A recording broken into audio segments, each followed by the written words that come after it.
Ngayong araw, syempre tuwing Lunes, kasama po natin Pastor Dave Magalong mula sa Ezra Renewal Ministry. Si Pastor Dave po ay isang marriage at family counselor din. Perfect mornings, Pastor Dave! Perfect morning din sa iyo, Cheryl, at sa ating mga tagapakinig. Opo. Abay, kamusta po ang iyong naging weekend, Pastor Dave? Medyo busy rin. No? Maraming lakad. Oo. Tuwing usually weekends, talagang doon ka punong-puno. Yeah, totoo yun. Talagang itiniming ni Lord na, okay, sa weekend busy ka, para ang Monday mo, mas relax ka. May oras ka sa amin dito sa Perfect Mornings. Ayan. Yes. Ayan. Pastor Dave, gusto lamang din po natin paalalahanan yung ating mga manonood, ngayong araw po, sensitibo yung ating pag-uusapan sa paalala ng Diyos segment, mga kapatid. Ito po yung mga report ng mga nakaraang araw kung saan sangkot nga ang ilang menor de edad sa karahasan. Isa-isahin natin, i-mention po namin mga kapatid. Ito, isa na po riyan yung nangyaring school shooting incident sa Tacloban City. 3 ang nasawi habang 20 ang sugatan. Sangkot dito, 2 estudyante. Pero bago po yan, nagkaroon ng stabbing incident sa isang eskwelahan naman sa General Trias sa Cavite kung saan sangkot ang isang grade 8 student naman. 7 grade 5 students ang nasaktan sa insidente. Ayon sa paunang report, posibleng dumaan sa depresyon yung grade 8 student. Sumasa ilalim na po siya ngayon sa psychosocial support at counseling. Samantala, naiulat din ang isang stabbing incident naman sa Negros Occidental at sangkot dito isang grade 9 student na sinaktan ang isang grade 10 student. At sa Cagayan, napabalita rin ang 3 estudyanteng nahulihan ng baril at patalim at ang sabi sa inisyal na investigasyon dahil ito sa pambubuli, kaya nagawa ng isa sa mga estudyante na magdala ng baril sa eskwelahan. Dahil sa mga insidenteng ito, nahahati ang ilang mga magulang sa usapin ng age of criminal liability. Dapat nga ba itong ibaba? Pero sa isa pa rin po sa mga dapat pagnilayan na tanong, ano ang magagawa natin bilang isang komunidad, bilang isang magulang, bilang mga lider ng bayan para maiwasan ang mga ganitong insidente? Pakinggan na po natin ang paalala ng Diyos.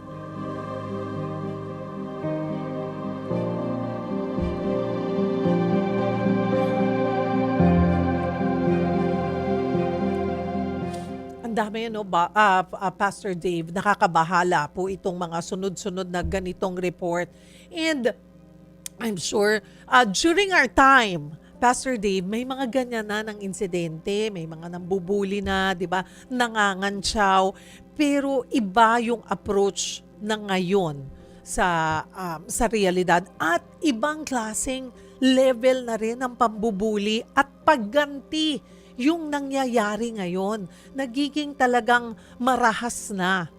Dati ako, ito mga kapatid, naalala ko noon, pag kadalasan na kinakantsawan ka, may mga pambubuling nangyayari. Noong panahon namin sa eskwelahan, naalala ko noon, pag kami inaasar ng mga boys, binubuli kami. Kami susugod, sasabunutan namin. Ganun na away. Sabunutan. Tapos magsusumbong sa teacher. Ganon yung klase nung panahon namin. Or kunwari, naalala ko may isang time pa, di ba, pag after ng klase, may mga group of cleaners yan. Depende kung anong row. Kung 5 rows kayo, Monday, ang cleaners ng classroom, yung first row, second row, Tuesday, ganon. So mag-aasaran, naalala ko noon nang binuli nung isa, binato ng bunot. May bunot pa nun Uso pa yung bunot. Nagbubunot pa kami. So, ganun yung klase ng pambubuli and ganun yung klase ng pagsagot or revenge. Diba? Yun lang, ganun na. Pero yung this time, it's a different level din ng pambubuli kahit na online pwede kang mabuli no? Tapos iba na rin itong mga nakita nating balita na kung paano nila poprotektahan yung sarili nila at kung paano gaganti. Kasi katulad dun sa isang report kanina, 'di ba? Nakita ang may baril kasi may nambubuli daw sa kanya. It's just a high school student. So, at saka patalim, may dalang patalim to protect in case siguro. So, nakakabahala. Pastor Dave, bilang isang family counselor, ayan, tumututo kayo sa buhay pamilya, buhay mag-asawa. Kapag nakakakita tayo ng mga ganitong trahedya, ano po yung madalas ninyong napapansin na pinagmumulan ng ganitong klaseng pag-uugali? Yung mga bully at nabubuli din at kung paano sumagot in general. Itong mga kapatid, di ba Pastor Dave, ayaw po natin, di po natin sinisisi lang yung isang side dito. I-approach natin to yung holistic kasi may nabubuli, may nambubuli. Pero parehong may pinanggagalingan yan. Diba, Pastor Dave? Go ahead po. Well, malimit ang violenteng mga pag-ugali na ganito ay unang natututuhan ng mga bata sa loob ng tahanan. Lalo na kapag may nakikitang violenteng ugali sa kanilang mga magulang, tulad ng isang tatay na nagbubugbog sa asawa or nagbubugbog sa anak. Mhm. Minsan ang batang biktima ng violence sa magulang ay nagiging violent din sa eskwelahan dahil ito ay puno ng galit dahil sa pagmamaltrato ng magulang sa kanya. Kung hindi siya nagbubuli, ay nagiging violent siya laban naman sa mga nagbubuli din sa kanya. Mhm. Pero kahit walang violence na nakikita sa tahanan, ay kapag ang isang bata ay palagyang napapagalitan o regular na nakakaranas ng verbal abuse, ng paglalait, pagmumura mula sa magulang, ang violent behavior bilang kapahayagan ng kanyang galit ay nailalabas niya o natututuhan sa pamamagitan ng mga violenteng video games tulad ng nauulat. Hindi naman lahat ng naglalaro ng violenteng mga video games ay nagiging violente sa totoo lang, no? Pero ito ay malimit na nangyayari sa mga anak na nakaroon na ng malalim na galit laban sa magulang dahil sa sobrang pagmamulupit ng magulang sa kanila o laban sa isang bully na umaapi sa kanya sa paaralan. Tulad na nangyari kumakailan sa dalawang estudyante na ito na namaril sa Tacloban. Sa ganitong kaligayan, ang violent games ay maaring magsanay sa mga batang ito na maging violent din bilang ekspresyon ng galit nila na naipon sa kanilang kalooban. Kaya sa likod ng mga violenteng pag-ugali ay malimit ay ang galit, yung galit na naiipon sa kalooban ng isang tao. Kaya may babala ang salita ng Diyos sa mga magulang din, no? Lalo na sa mga tatay, sa sulat ni Apostol Pablo sa mga taga-Kolose. Ito ay mababasa natin, sabi dito, mga magulang, huwag ninyong pagagalitan ng labis ang inyong mga anak at baka masiraan sila ng loob. At another translation, same verse, mga ama, huwag ninyong ibunsod sa galit ang inyong mga anak, baka manghina ang loob nila. At sinasabi rin sa unang Juan 3:15, kaya kailangan magulang maingat na wag masanay ang anak sa galit. Kasi sabi nga dito, ang sinumang namumuhi o puno ng galit sa kanyang kapatid ay isang mamamatay tao. At alam ninyo na walang mamamatay tao ang may buhay na walang hanggan. Sa katotohanan si Cain, di ba? Na anak ni Adan, nung pasimula pa lang, siya ang unang gumawa ng pagpatay. At yun ay sa kanyang kapatid. At ito ang kauna-unang malagim na pagpatay sa kasaysayan ng mundo dahil sa naipon na galit sa puso niya na bunsod ng inggit na hindi niya pinawi pagkatapos siyang bigyan ng babala ng Diyos. Wala pang video games noon, ha? Kaya ang pinakamahalaga ay kung paano i-handle ang galit na malimit na ugat ng karamihan ng karahasan at ang kahalagahan ng pagpapatawad sa kapwa tulad ng inutos ng Diyos. Talagang base doon sa mga salita mula sa Biblia. Talagang magmumula sa sa tahanan, malaking bagay. We're not saying, mga kapatid, kayo pong mga magulang na 100% nakasalanan nyo po kung may nangyaring ganito. Pero napakahalaga at napakalaki ng role bilang magulang. Dito ko nababalikan, Pastor Dave, yung bago ka mag-asawa, talagang kailangan mong dumaan sa counseling muna. Because hindi lang kayong dalawa yan. Napapag-usapan, kailangan pinaghahandaan yung pagpaplano ng pamilya na may mga dadating kayo eventually pag nabiyayaan kayo ng anak. Na. Ngayon ko lang naisip kasi syempre pag in love ka, bata kayo, 'di ba? You just parang ikamamatay nyo ang pag nawala ang isa sa inyo, gusto nyo na mag-asawa. Pero yung nararamdaman lang ang pinagbabasihan. Hindi kumakalma, kailangan talaga kumalma. Planuhin natin to ng maayos kung gusto natin magsimula ng pamilya. Because now I see yung bigat at hirap ng pagiging isang magulang. Kung kailangan ka dapat maging handa. So, dito po sa mga ganitong mga nagiging behavior ng isang bata, ng isang anak.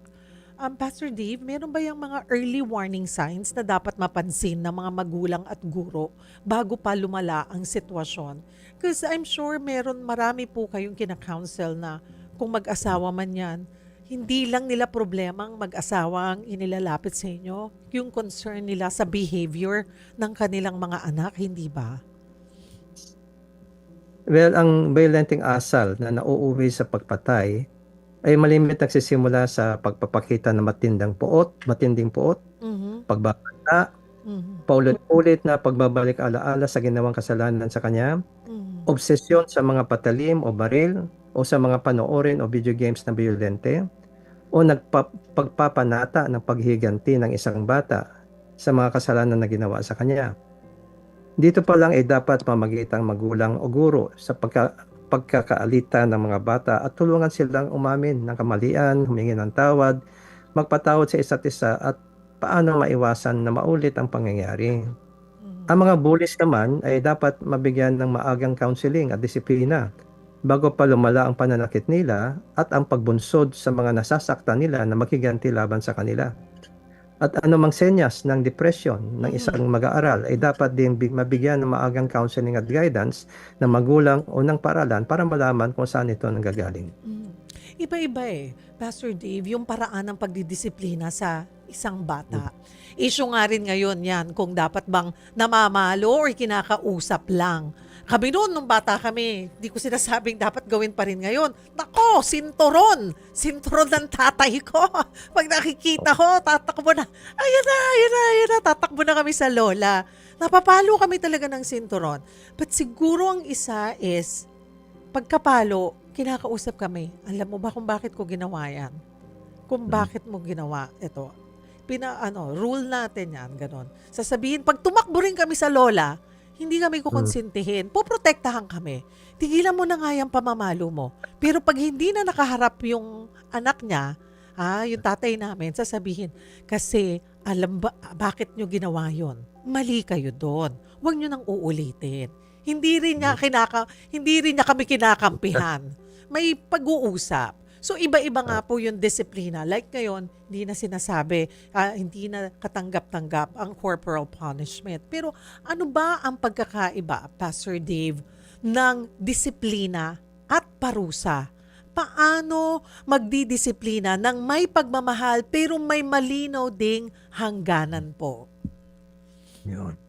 Well, ang totoong issue ay unang-una hindi yung paraan ng disiplina, yung ba papaluin or kakausapin, kundi yung pag-manage ng galit ng magulang na malimit na nag-uudyok ng malupit at labis na pagpaparusa sa bata sa paraang physical man o verbal.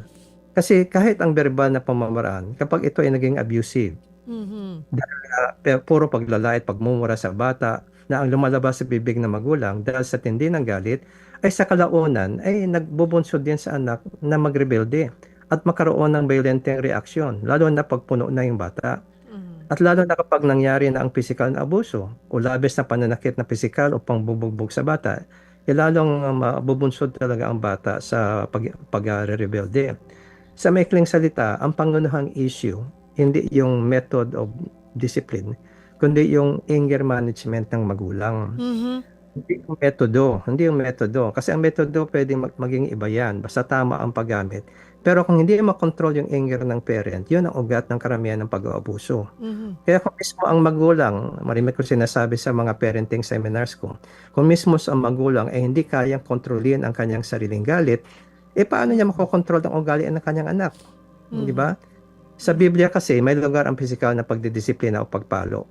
Pero dapat tama ang paggamit ng pamalo. Ang salitang pamalo sa Biblia ay tumutukoy sa isang patpat o manipis na kahoy, hindi po senturon. Mhm. At ito ay ginagamit sa mahinahon at kontroladong paraan at hindi bunsod ng galit. Mhm. At ginagamit lamang ito sa mga pagkakataon na sobrang tigas talaga ng unang bata at hindi sa lahat ng panahon.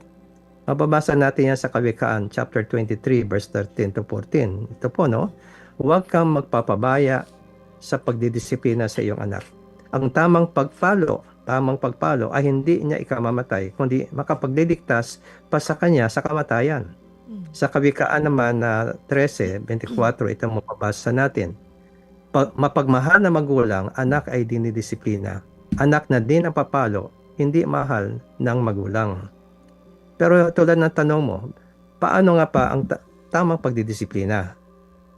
Well, ang pagpaparusa ay kalakip ng pagdidisiplina. Pero ang pagdidisiplina po ay kasama din ang pagtuturo at pagsasanay sa anak sa tama mga tuntunin ng Diyos at kung paano maiwasan o maitutuwid ang sarili niyang pag-uugali.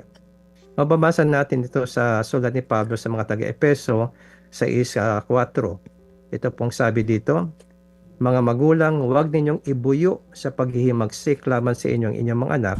Sa halip, palakihin nyo sila ayon sa disiplina at aral ng Panginoon. Dalawa yan, no? Disiplina at aral. Mhm. So, simula muna sa pagtuturo at pangangaral sa mga anak ng mga tuntunin ng pag-uugali mula sa salita ng Diyos para malinaw sa bata kung ano ang tama at mali. Yung po yung aral. Para maiwasan ang paggawa ng mali at matutuhan ng paggawa ng tama. Hindi dapat paparusahan ng bata kung wala pang pagtuturo na nagaganap. Dahil malilito ang bata kung bakit siya pinaparusahan, di ba? Mhm. Pagkatapos, ipaalam sa mga anak ang magiging kaparusahan o consequence kung labigyan nila ang mga tuntunin na ito, yung tinatawag nating disiplina.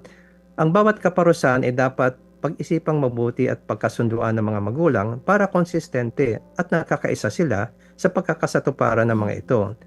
Kapag nilabag ng anak alinman sa mga tuntunin ay tinuro sa kanila, kailangan mahinahon at ang paglalapat na katampatang parusa. At ito ay gagawin lamang pagkatapos na ng pagpoproseso ng maling ginawa ng anak sa magitan ng ilang katanungan ng magulang para maunawaan niya ang kanyang responsibilidad at Mhm. kapanagutan sa nangyari. At Mhm. ganoon din, kung paano niya maiwasan ito sa kalaunan. Ngayon, kung ang magulang puno ng galit, Mhm. kailangan ayusin niya muna ang galit niya at maging mahinahon bago maglabat ng parusa. Mhm. Hindi dapat sa bugso ng damdamin at baka maabuso o labis na mapagmalupitan niya ang kanyang anak at dahil dito, magkasala din siya sa Diyos. I super agree, Pastor Dave. Kalmahin muna yung sarili, no? At siguro dyan, yan ang magiging role ng isang ina, ay ng isang ina or ng isang ama, kung sino man yung may bugso ng damdamin. Hindi naman laging lalaki lang kasi ang namamalo, di ba? Minsan yung nanay, parang kailangan ikalmahin nyo yung isa't isa and then you talk to your children. Kasi kung ano man yung nagawa na or nasabi, tatanim yan sa kanilang isipan at sa kanilang nararamdaman. So, kailangan talaga yung communication. Ito, babalik na naman tayo dun sa basic na pinapaalala mo lagi, Pastor Dave. Napakahalaga ng isang pamilyang nag-uusap. Nag-uusap. Patas, 'di ba? Hindi yung tipong makikinig lang ang anak. Bibigyan yun ng pagkakataon na magkaroon ng boses. 'Di ba? Pero marami kasi, Pastor Dave, marami pong magulang yung halos buong araw na talaga nagtatrabaho, 'di ba, para sa pamilya. So paano na rin sila makakabuo ng matibay na relasyon sa kanilang anak kahit limitado po yung oras? Well, ako ay nagsasabi sa mga magulang na mga busy, no, sa trabaho, hindi pa lusot para sa magulang ang pagka-busy sa paghahanap buhay para hindi turuan at disiplinahin ang kanilang mga anak. Tungkuling sagrado ito ng mga magulang sa mga anak nila na pinakatiwala sa kanya ng Diyos para hubugin ang tamang pag-ugali at pag-iisip sa mga anak na ayon sa kanyang mga tuntunin. Walang iba na makapagpapalit sa kanila sa tungkulin ito sa mata ng Diyos. Hindi pwede yung wala akong sapat na oras or wala akong oras. Kung hindi, dapat kailangan talaga bigyan ng mga magulang ng sapat na oras ang pagsasanay sa anak sa tamang mga tuntunin sa buhay at ang paglapat ng katampatang disiplina kapag nidabag ang mga ito. Kung ayaw nilang tuluyang masira ang pag-uugali at kinabukasan ng mga anak nila. Kung mahalaga ang trabaho nila, mas mahalaga ang mga anak nila at ang paghubog ng tamang pananaw, paniniwala at pag-uugali sa kanila. May kasabihan nga tayo, di ba? Aanihin mo ang damo kung pag-uwi mo, patay na ang kabayo. Ipon ka ng ipon ng pera sa trabaho, pag-uwi mo, sira ng buhay ng mga anak mo. Yung anak mo, yung babae na buntis, yung anak mo lalaki, nag-drugs. Kasi hindi nga binigyan ng panahon talaga humugin ang kanilang mga anak sa tamang pag-uugali. Sa paghahanap buhay ng magulang ay maaring nakakapaghanda sila ng magandang kinabukasan para sa kanilang mga anak. Pero ang mas mahalagang tanong ay ito, sino naman ang maghahanda sa kanilang mga anak para sa kanilang kinabukasan?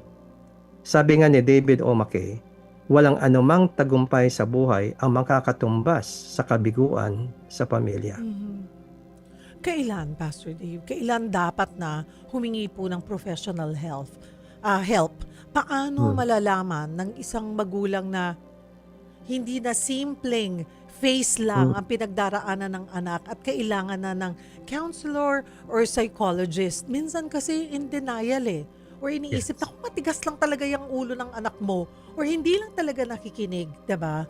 Without even asking yung mga anak na saan ba nanggagaling yung kanilang behavior, saan nagmumula. Tapos may mga mapapansin sila na gano'n na wag ipagsawalang bahala yung mga napapansin nilang pagbabago. But kailan na dapat humingi ng professional help? Well, kapag hindi na konsistente ang pag-uugali ng bata sa likod ng pakikipag-usap, pangangaral at pagdidisiplina ng magulang, ibig sabihin ay nagiging obsesyon o kompulsyon na ang violenteng reaksyon na nakikita sa anak na hindi niya pangkaraniwang pag-uugali at hindi na makontrol ng magulang o mismo yung anak nila ay hindi na kayang kontrolin ng sarili. O kapag nakikita na ang depresyon sa bata o ang biglaang pagbabago ng ugali na mahirap maintindihan kung ano ang sanhi, sabay ang pananahimik o pagiging malihim ng bata kahit anong pagtatanong ng magulang. Yan ang mga yan ang mga signs na kailangan na talaga ng tulong.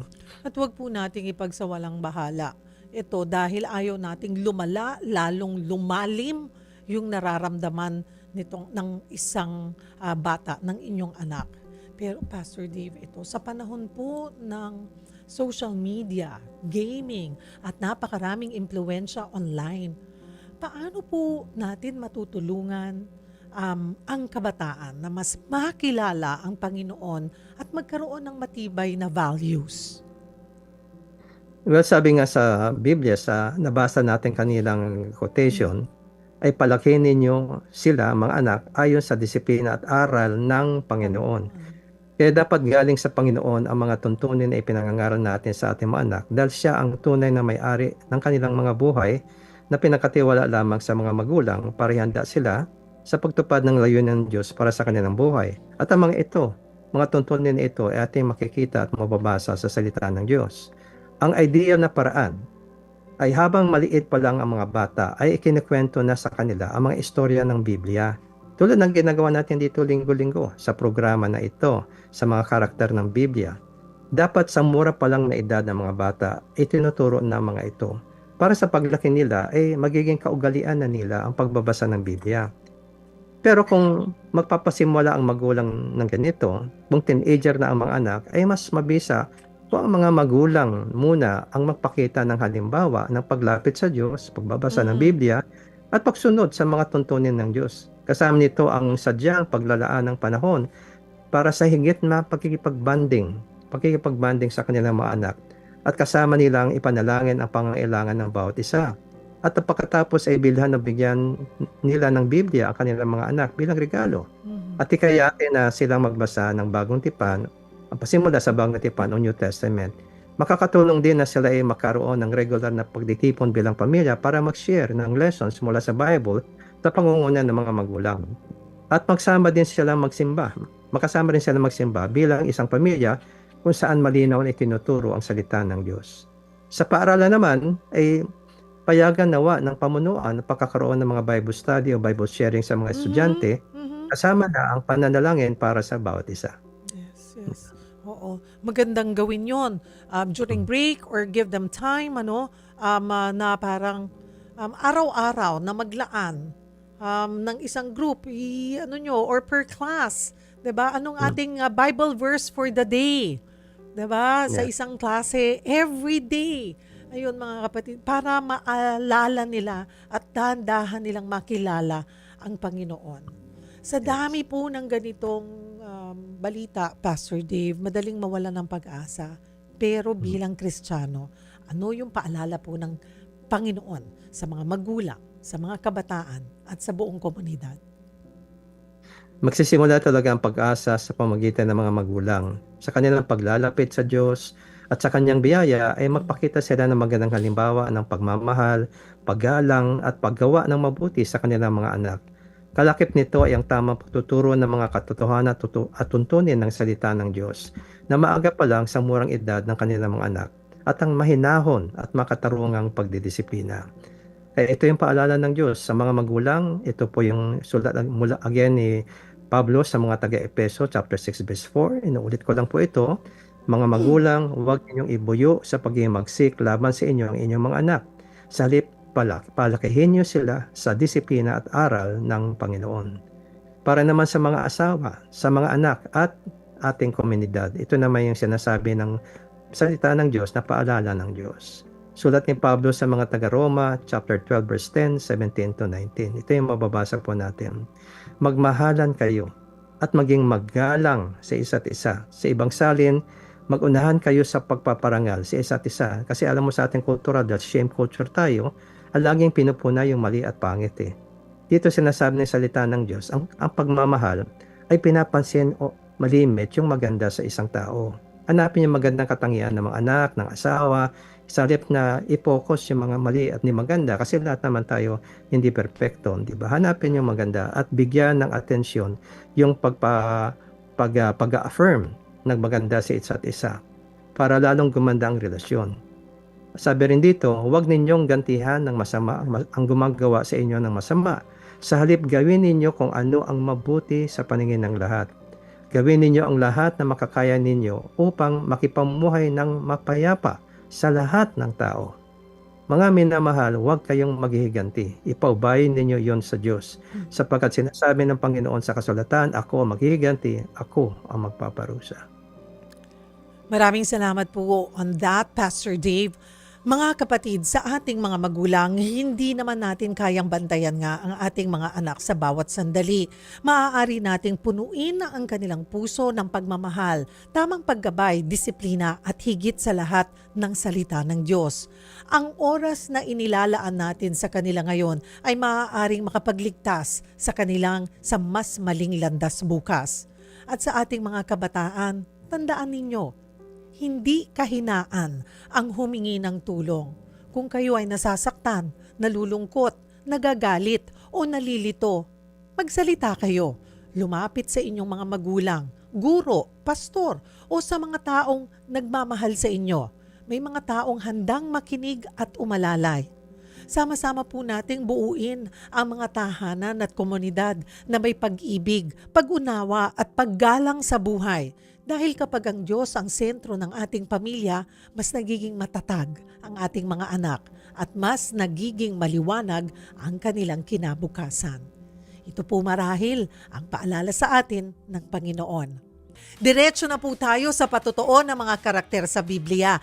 Ang ating Bible character of the day ay ang paring si Eli.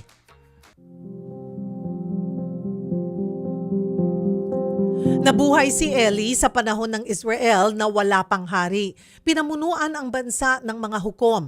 Nang mga panahon na yon, nagsilbi si Eli bilang pari. Tungkulin niya ang pagtuturo at pagpapasya ayon sa kautusan ng Diyos. Siya rin ang namamahala sa iba pang mga pari. Pero hindi lamang pari si Eli, isa rin siyang hukom na namuno sa Israel ng 40 taon. Bilang hukom, nagsisilbi siyang pinunong sibil. Tagapagpasya siya sa mga alitan at espiritual na lider ng bansa. May dalawa siyang anak na lalaki, sina Hophni at Phinehas. Pareho rin silang mga pari. Pero imbes na paglingkuran ang Diyos, inabuso nila ang kanilang tungkulin. Kinukuha nila yung mga handog ng mga tao bago pa ito maialay sa Panginoon. Nakikiapid din sila sa mga babae na naglilingkod sa tabernakulo. Alam ni Eli ang ginagawa ng kanyang mga anak. Sinuway niya ang mga ito, pero hindi napigilan ni Eli. Hindi rin niya sila inalis sa pagiging mga pari. Bilang ama at punong pari, may kapangyarihan siyang ituwid at idisiplina sila. Dahil dito, nagsugo ang Diyos ng isang propeta para sawayin si Eli. Sabi ng Diyos na mas pinarangalan ni Eli, sinabi ng Diyos na mas pinarangalan ni Eli ang kanyang mga anak kaysa sa kanya. Dahil sa kanyang pagpapabaya, dumating ang hatol ng Diyos. Natalo ang Israel sa digmaan laban sa mga Filisteo. Namatay sa iisang araw sina Hophni at Phinehas. Nang mabalitaan ni Eli ang pagkakuha sa kaban ng tipan, nahulog siya sa kanyang upuan. Nabalian ng lieg at namatay. Mga kapatid, bago natin ituloy ang discussion, heto na po ang ating Bible character question of the day. Paano mo dinidisiplina ang iyong anak? Okay, Pastor Dave, paliwanag po natin ang tungkulin noon ni Eli. Ano nga ba? Si Eli, tulad ng ating nakita, ay punong pari anong panahon na yon. Dahil dito, siya ang kinikilalang pinuno o leader ng mga tribo ng Israel bilang isang hukom. At may pangunahing responsibilidad siya sa pagtuturo sa mga tao na mga kautusan ng Diyos at ang paniniguro na sila ay sumusunod sa mga ito. Siya rin ang punong tagapangasiwa ng ibang mga pari na naglilingkod sa tabernakulo ng Diyos at sa mga hain na inaalay dito. At dahil may batang nangangalang Samuel ang ihinandog ng isang ina sa Diyos upang maglingkod sa tabernakulo habang buhay, ay tungkulin ni Eli na turuan at sanayin itong bata sa mga kautusan ng Diyos at sa paglilingkod sa tabernakulo. Pero ang tungkulin na ito, bakit hindi niya nagawa sa kanyang mga anak? Yan yung malungkot. Kasi mas binigyan ni Eli ng higit na halaga ang kanyang tungkulin sa mga tao bilang punong hari at hukom kaysa sa kanyang tungkulin sa kanyang mga anak bilang isang magulang. Mas takot siya na pigilan ang mga rebelde niyang mga anak kaysa matakot siya sa Diyos. Sa ganitong paraan, mas pinagbigyan niya ang kalayawan ng kanyang mga anak kaysa pahalagahan niya ang karangalan ng Diyos. Hindi niya naisip na ang ministeryo niya ay dapat magsimula sa kanyang sariling pamilya upang kanyang pamilya ay maging magandang halimbawa para sa bayan. Maka-Diyos naman si Eli. Kita natin yan, Pastor Dave. Pero bakit parang ito nga, naiba naman ng landas yung kanyang mga anak? No, nagpapari din sila, kaya lang, mga tuso. Pero dahil hindi niya nga naturuan sila, I'm sure tinuruan niya yung mga anak niya ng kautusan ng Diyos, pero hindi niya naituro sa kanila yung takot at paggalang sa Diyos. Si Eli mismo ay naging masamang halimbawa para sa kanyang mga anak dahil hindi rin siya nagpakita ng totoong takot o paggalang sa Diyos dahil kahit nalaman niya ang mga kasalanan ng kanyang dalawang anak, hindi siya gumawa ng paraan para pigilan sila sa kanilang paglapastangan sa tabernakulo ng Diyos at sa Diyos mismo. May buong kapangyarihan at karapatan siya na tanggalin sila sa kanilang tungkulin bilang pari bilang pagdidisiplina sa kanila. Pero hindi niya ito ginawa. Kaya ito yung mababasa natin sa naging hatol ng Diyos sa unang Samuel chapter 2 verse 29 to 30. Ito po yung mababasa. Sabi rito, sabi ng Diyos sa magitan ni isang propeta kay Eli, bakit ninyo nilalapastangan ang mga handog na para sa akin? Bakit mas iginagalang mo pa, Eli, ang mga anak mo kaysa sa akin? Hinahayaan mong patabain nila ang kanilang mga sarili ng mga pinakamagandang bahagi ng handog ng mga mamamayan kong Israelita. Ako ang iyong Panginoong ang Diyos ng Israel ay nangako noon na kayo lang ang inyong lahi ang mamumuno sa paglilingkod sa akin magpakailanman bilang mga pari. Ngunit kundi na ngayon, dahil pararangalan ko ang nagpaparangal sa akin, ngunit hahamakin ko ang humahamak sa akin. At sinabi niya rin sa unang Samuel chapter 3 verse 12 to 14, sabi naman ito kay Samuel ng Diyos, pagdating ng takdang panahon, gagawin ko ang lahat ng sinabi ko laban sa sambahayanan ni Eli. Sinabi ko sa kanya na habang panahon kung paparusahan ang kanyang sambahayan dahil sa pinabayaan niyang lapastanganin ako ng kanyang mga anak. Hindi man lang niya sila dinisiplina. Mhm. Kaya isinusumpa kung kailanman hindi mapapatawad ang kasalanan ng pamilya ni Eli kahit mag-alay pa sila ng anumang handog. Ganun po kagalit ang Diyos. Mhm. Si isang tatay na hindi ginanap ang kanyang tungkulin. Eh, gayon nga, Pastor Dave, I'm sure may mga guilty sa ganitong Mm, pagkakataan, ano? Bakit ba mm. kasi din minsan nahihirapan talaga yung magulang na idisiplina yung kanilang mga anak? Hindi nila matiis, imbis na sabihan, nakukonsinti patuloy lumalabas. Well, malimit. Ay dahil ang magulang mismo ay nagpapakita rin ng maling halimbawa sa mga anak o wala din silang takot sa Diyos. Paano nga niya mapapasunod ng anak kung may nakikita ito sa kanya ng kontradiksyon sa pagitan ng kanyang tinuturo at sa kanyang pinapakitang maling halimbawa?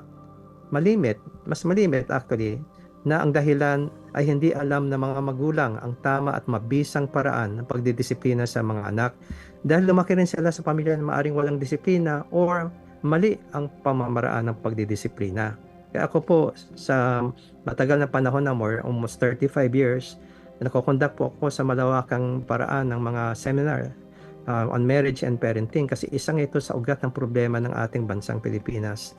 Yung pagkukulang ng magulang sa anak, sa mag-asawa, ito yung sumisira sa moral fabric ng ating bansa eh. Kasi lumalabas yung mga ugali na yan sa lipunan na siya nakakapagpinsala sa maraming kababayan natin. Mhm. Ang isang dahilan rin ay maaring naghahari ang takot ng magulang sa anak, lalo na pag ito ay nagre-rebelde sa magulang. May mga ganyan na nga pong kasong naharap, Mhm. Mhm. na yung anak, ay mga magulang takot sa anak. Mhm. Yes, yes. So paano? Paano mababago yon? Pastor Dave, anong sinasabi mo? Pag sabi mo nga, nakikita mo na anong na-i-advise mo sa kanila na nakikita mo doon sa habang nakaharap sila sa'yo lahat, parang mas takot pa tong magulang kaysa dun sa anak. Well, alam mo, malaki talagang epekto ng magulang sa pagpapalaki sa mga anak. Mm-mm. Dahil ang mga magulang ang unang otoridad na nakikilala ng mga anak, no? Kaya dapat maintindihan ng magulang, hindi nila dapat ikompromiso ang Mhm. kanilang otoridad at tungkulin sa Mhm. tamang pag-uugali sa mga anak. Wag sila matakot sa anak tulad nangyari kay Eli, kaya iyon, naparusahan tuloy siya ng Diyos dahil hindi niya napigilan ng kanyang mga anak sa paglalapastangan sa kanya. Mhm. Ang maling impluwensya kasi ng isang magulang at maling paghubog sa pag-uugali ng anak ay mahirap ituwid kahit ng paaralan, di ba?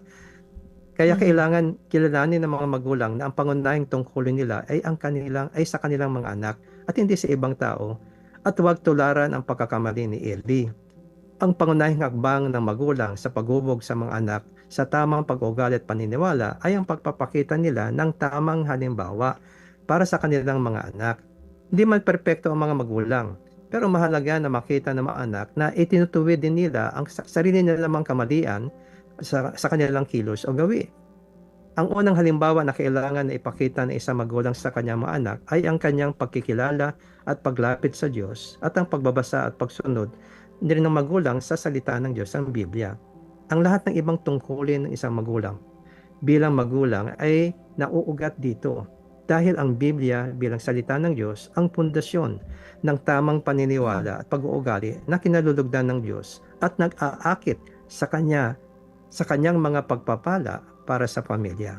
Kaya mababasa nga natin sa pangalawang Timoteo chapter 3 verse 16 to 17. Ito yung sinabi ni Apostol Pablo.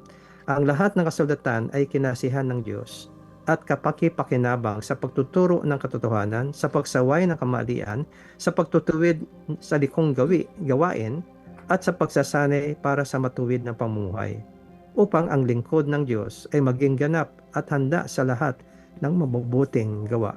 Ito dapat ang pangunahing atensyon na binibigay talaga ng mga magulang. Amen.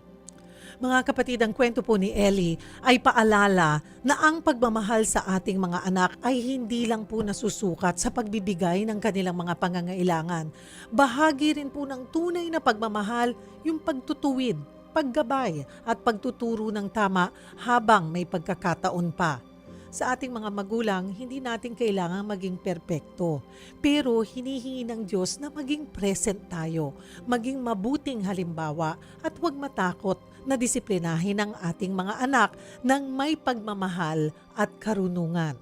At sa ating mga kabataan, tandaan nyo na ang mga alituntunin ng inyong mga magulang ay hindi para hadlangan kayo, kundi para ingatan kayo. Kung may dinadala kayong galit, lungkot o mabigat na pinagdaraanan, huwag ninyo itong sarilinin. Lumapit kayo sa inyong pamilya, sa mga taong pinagkakatiwalaan nyo at higit sa lahat sa Panginoon.